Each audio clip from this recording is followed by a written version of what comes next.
If I could read your mind right now, peek behind the curtain, and see the raw, unfiltered feed of your consciousness, would you actually want me to? Yeah, I didn't think so. We love to romanticize telepathy as this ultimate superpower, but in reality, it would be the single greatest catastrophe to ever hit the human race. Let's get one thing straight. Humans aren't built for transparency. We survive on social grease. Think about it.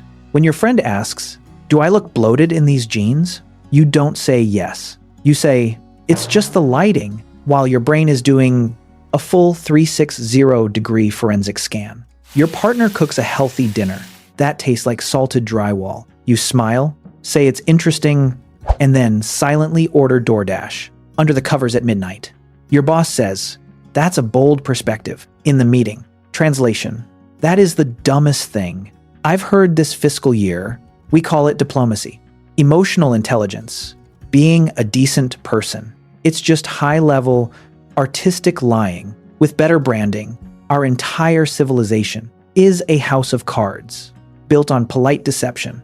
And if mind-reading showed up tomorrow, that foundation doesn't just crumble, it vaporizes. Scenario 1. The workplace.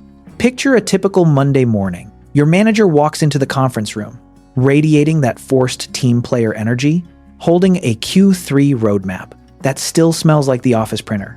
They say, "Let's keep this a safe space.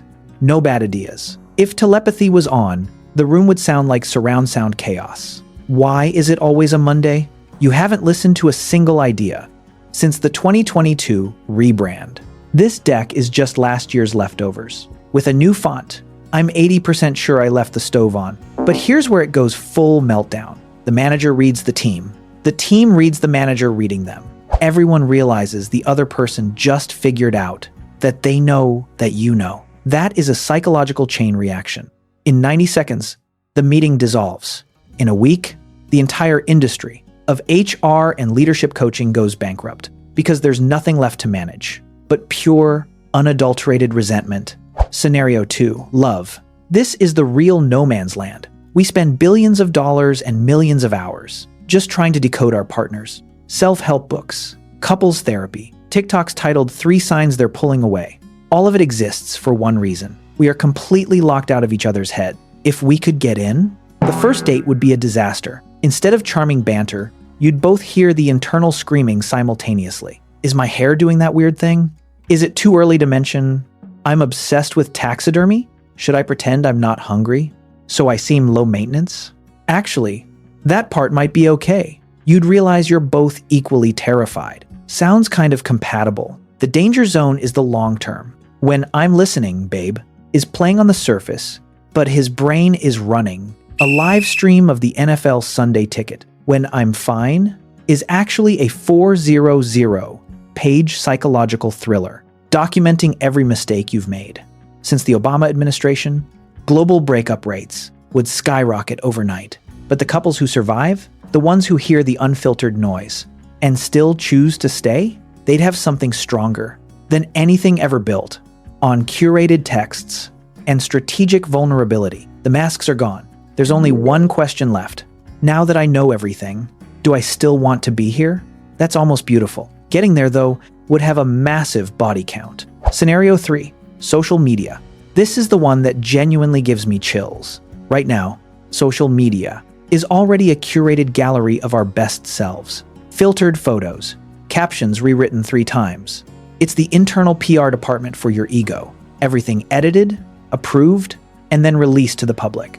Mind reading kills the PR department. Your feed becomes a raw stream of consciousness. From 800 people you barely know. No filters, no second drafts, no caption. Just an endless scroll of craving tacos at 2 a.m. mixed with I feel so profoundly lonely. Mixed with I bet they put that vacation on a credit card. Mixed with does anyone actually care if I exist? Social media would become the most honest place on earth. And that is exactly why no one would ever log on again. The influencer economy? Gone.